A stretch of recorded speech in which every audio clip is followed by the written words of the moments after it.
Looks like Itsuki is starting to learn how to sing. It's about goddamn time.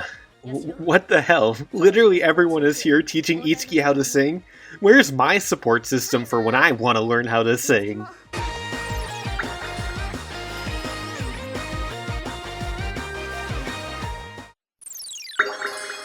Oh my god, they said it. Fire Emblem. Tiki has found a way for us to fight the Shadow Dragon. We need the Divine Dragon's power.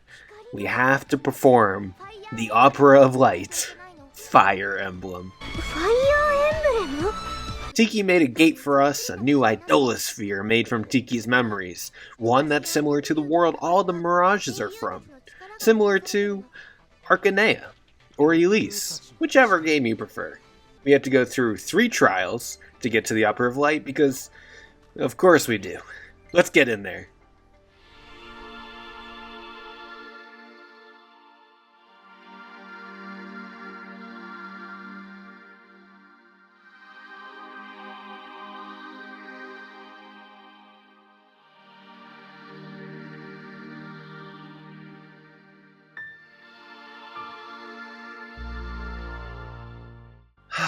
This dungeon is so refreshing. In the original game, there was no extra dungeon that was bright and colorful like there is in the Encore version where we go see Tsubasa and Kirya's escapades. In the original game, in the Wii U version, this was the first colorful dungeon in the game. It was the first one to not be dark and gloomy. So when I first got here, I was in my happy place. It made me really happy to be in a colorful environment in this game that wasn't Shibuya. Chapter 6 is the final chapter with actual fighting in it, so we're in the home stretch. It sucks that it takes this long to get to the Fire Emblem stuff, but what can you do? I mean, there is absolutely Fire Emblem content throughout the entire game, but they really just load it all in the last 2 chapters. They're like, by the way, remember this is a Fire Emblem game? Yeah. The Fire Emblem content in this idolosphere is actually really cool if you've played Shadow Dragon. There are murals in the idolosphere that depict the backstory of Garneth and some events from Shadow Dragon. At the end of the day, Tokyo Mirage Sessions is just essentially another retelling of Shadow Dragon with idols. It's my favorite version of Shadow Dragon, that's for sure. The most exciting part of this dungeon are the trials, which are just simple battles, surprising no one, but the enemies are all characters from Marth's game. In the first fight we have Dolph, Macklin, Lind, and Gordon. But more! Let's dance, boys.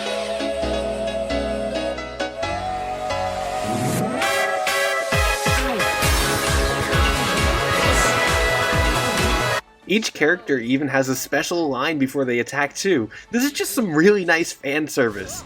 Although I wish they had more unique designs rather than the ones that our Mirages have, but it's fine, it's fine. It's still really cool.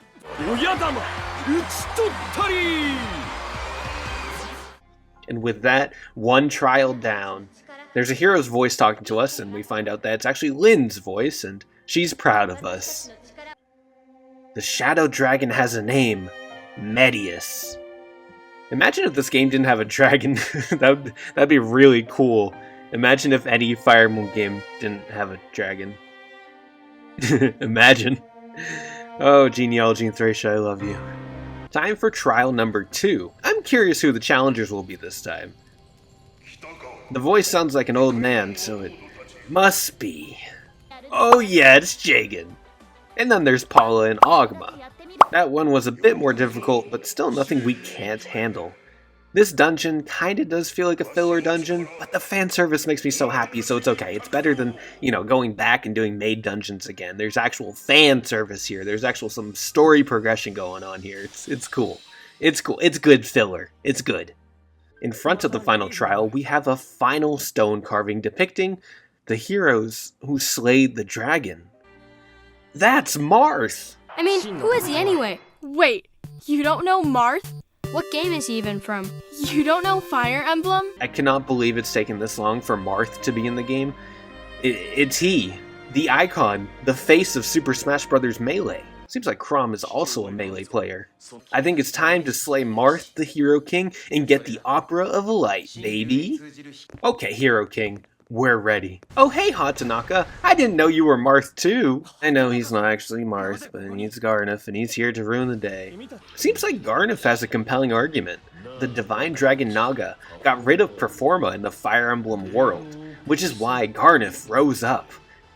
Taking away the power of performance is a criminal sin, I'll have you know. That's like the plot of Footloose. Oh, but he wants the Performa for power, not for dancing, never mind. I guess we won't side with him. You almost had me, Garnef. Really, if you just said, I want the Performa to dance, bro, I'd be with you. I'd be with you. We could dance together. Oh no, they have Marth's soul. It looks like it's over. We'll never win. Oh no. ミラージュが離れていく。やってみるね。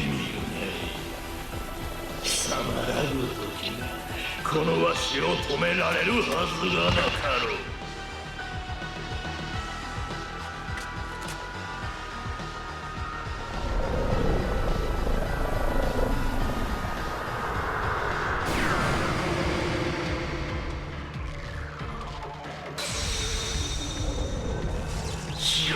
プレリュードを聞け。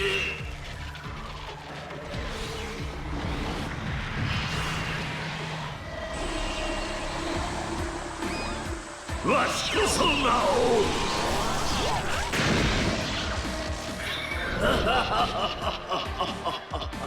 Garnef looks wildly different in this game. He has a very interesting design. I like it. I like it. As the battle goes on, his orb helmet starts to shatter, and we can see more of his beautiful, gorgeous face. You're looking stunning, Garnef. Garnef came in at the last second as a villain. He's an okay villain. I've never really liked the whole entire Dark Mage Summoner type villain in Fire Emblem, or even in other games, like in Legend of Zelda: Link to the Past. I never liked the Dark Mage who summoned Ganon. Like, it's never that interesting. The Dark Mage is never that interesting, and it always plays out the same way. They end up summoning them, they probably sacrifice themselves summoning them, and they're just typically super underdeveloped, and that's just not fun. But Garnef is iconic because he was the first one in the series to do it, so, you know, he kind of gets a pass from me, I guess, because he's historic. I do wish Hatanaka was in the story more. I wish there was, like, an entire chapter around him before he revealed that he was the villain. They really wanted to be clever with the reveal of Hatanaka being a villain, and it wasn't very clever, because, like I said, I didn't even really remember him when I first played this. I was like, who's that? Who's Hatanaka? I don't know. There are some Atlas stories that really pull off the whole entire, like, oh, this character in the background is actually the villain the whole time, and they do it really well. Not so much here, but that's okay. This fight's cool and it has nice music. But with that, Garnef is as good as toast.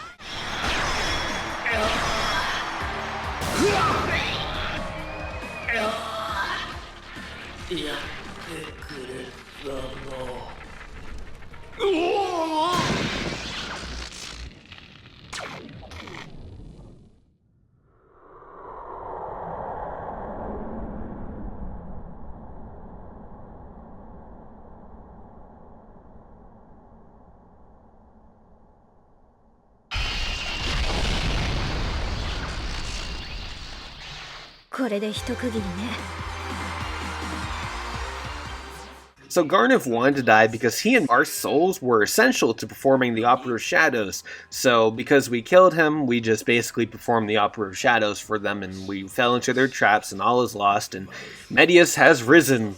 I really wish we got to hear what the Opera of Shadows sounded like. Is it like a demonic version of the Opera of Light? We'll never know, unless we get a sequel. Come on. Give us a sequel where the Opera of Shadows comes back, baby?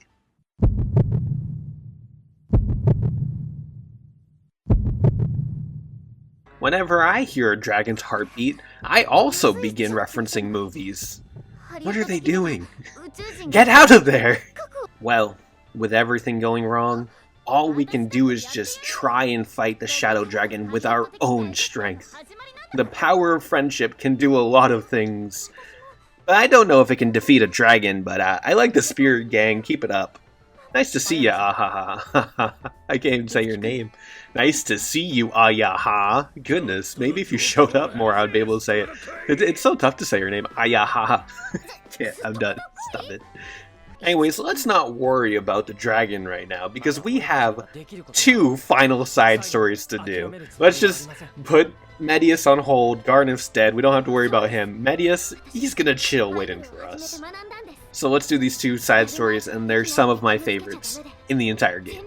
Let's hop over to Yashiro and finish up his side story chain. Before doing this, can I just say his topic status is so inspirational? You needn't be an alien to be changed by new encounters. Bro, that's deep. I wish I had that as my yearbook quote instead of an Ocarina of Time quote. Come on. Oh man, that's fire. Yashiro is preparing for a new role. He's going to be a villain in the Kamen Rider ripoff show that Toma plays in, and he's having trouble with his emotions. He only views enemies as things to be murdered and hated, whereas this character he's playing respects his opponent, and Yashiro would never respect his opponent. I feel like Itsuki should be offended by this conversation since they fought before, since he was Yashiro's opponent at one point. He's flat out saying to Itsuki's face, he doesn't respect him. Like, that's rude as fuck, bro. Come on. Anyway, Navarra's got us a nice little Mirage fight in the area of memories, so let's head there. Seems like a powerful Mirage. And it is. This is the toughest side story battle, but even then it's not that tough. It's Chikaumi Tsurugi, Yashiro's father who disappeared 5 years ago. It's his soul. A Mirage found his soul and took it for himself. It's Lon'qu from Fire Emblem Awakening? That's a really weird pick. But let's fight. Now, when I first played this game, I didn't expect Lon'qu at all. I don't know who I expected. I expected... No, couldn't have been Ogma. I don't know what I expected. I expected another Swordsmaster from the series. I don't know what I was expecting, I guess. Maybe like Yen Fei. But no, we got Lon'qu. It's a very strange pick, but it makes sense in the end. This fight is actually really cool because Yashiro's finally facing his father, and we finally get to see this Mirage that his father ended up with. It's really cool to see the dynamic between the two. There are definitely some plot issues with this side quest about, like, oh, this one Mirage was able to take Performa and make them their Mirage Master. That's weird. And, like, why can't every Mirage do that? I don't know. But overall, this is just a really emotional story. The first 2 Yashiro side quests, kind of lame. Like, they're okay, but they're fine. They're just there. They're average. And then this one, I feel like, really puts it above the rest, because we saw this man at the beginning of the game, so it's like, oh my god, there he is. We're fighting him in a sense. That's crazy, that's so cool to me. Doing Yashiro's stories pays off because we get to see more of his character, and I think his character is really good. I think he's a very good character. I think he's one of the best in the game because he has this deep root to his father that disappeared, and it's nice to finally have a quest that actually involves his father instead of saying like, oh, because my father left me, I can't do this. Anyways, this is a cool fight. Hello, it's me again. I'm editing right now. That's why my voice might sound a little different, but I just really needed to voice something because why does Lon'qu get these really cool recolors, but the characters in the chapters, the Shadow Dragon characters, didn't, like Lind and Gordon and Jagan, and they didn't get anything. But Lon'qu, he's his own color. What the heck? Why couldn't they at least get different colors? I guess because they were ghosts, but still, it would have been nice to see some diversity in the models, that's all. It's probably because Lon'qu's just the pretty boy.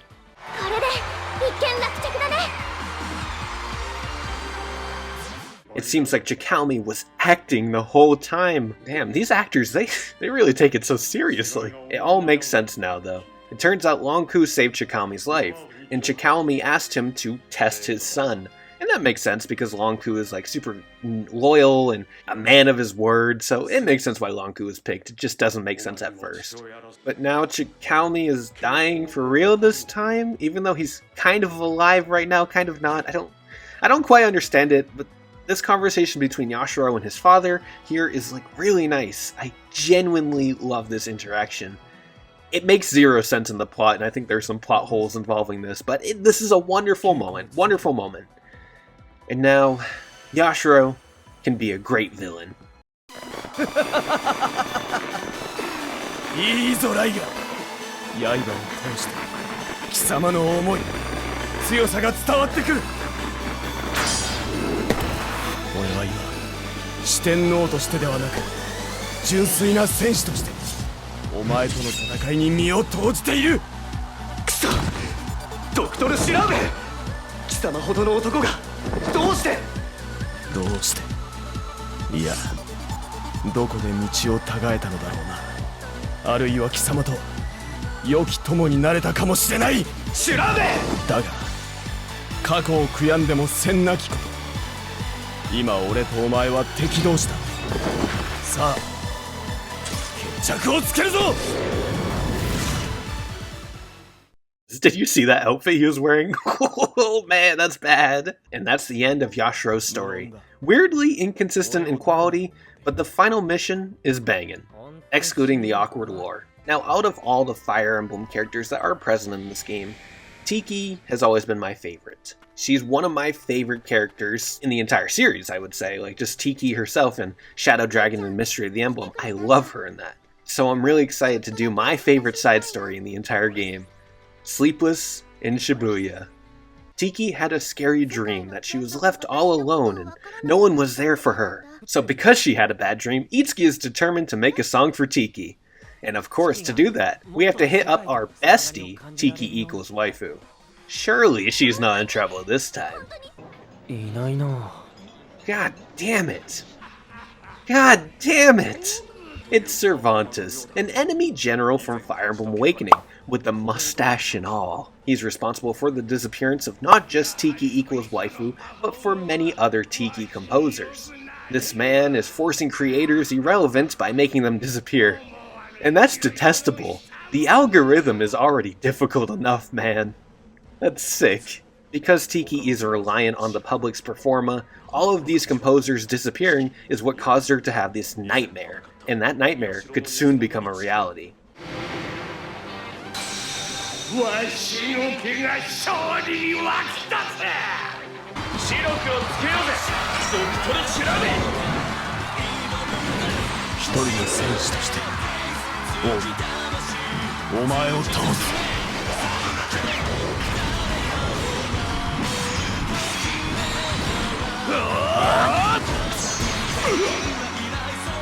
お待たせしました。いいね。ナルトさん、ぶちかましてきなさい。ラストワン。これで俺の目的に一歩近づく。Cervantes is a really cool pig. He's one of the more memorable generals from Awakening simply because of that glorious mustache. I don't know if he really fits story-wise as someone who's kidnapping composers, but hey, I'm okay with it because we got the stash. We saved all the composers so we can get Tiki back to the mainstream. Make her popular again. Oh, and make that one special song. Seems like we got another Dragonstone. Interesting. Time to make some hot beats with your girl Tiki equals waifu. I still can't believe they actually named someone Tiki equals waifu. This game truly does capture the internet age pretty well. Itsuki isn't just the #1 supporter of his friends, he's also a songwriter. Maybe he should write some songs for his friends.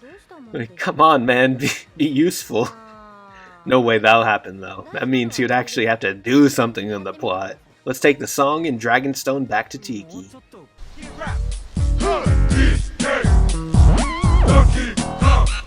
the leader of the bunch. You know him well. He's finally back to kick some tail. His coconut.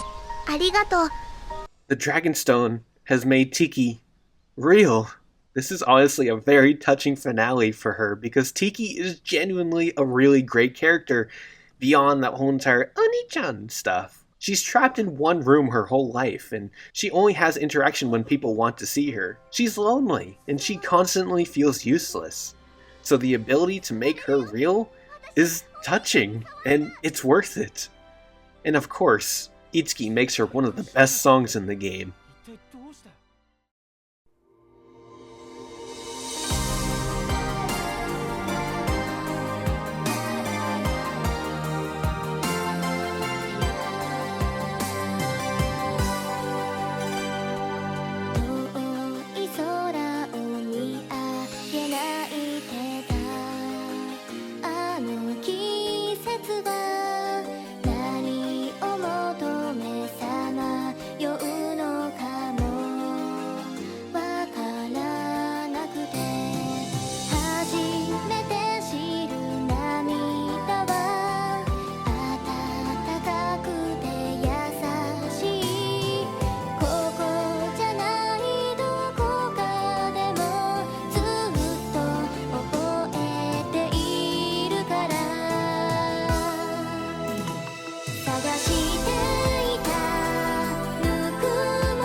But not everything lasts forever.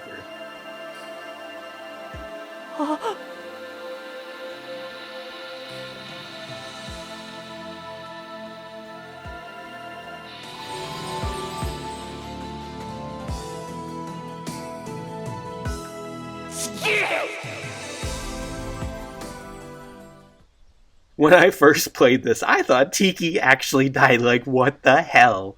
But no, she just reverted back to her original form. It's a bittersweet end, but I'm happy she got to experience all these things she dreamed of for years. And that's the end of all the side quests. We achieved everyone's arc.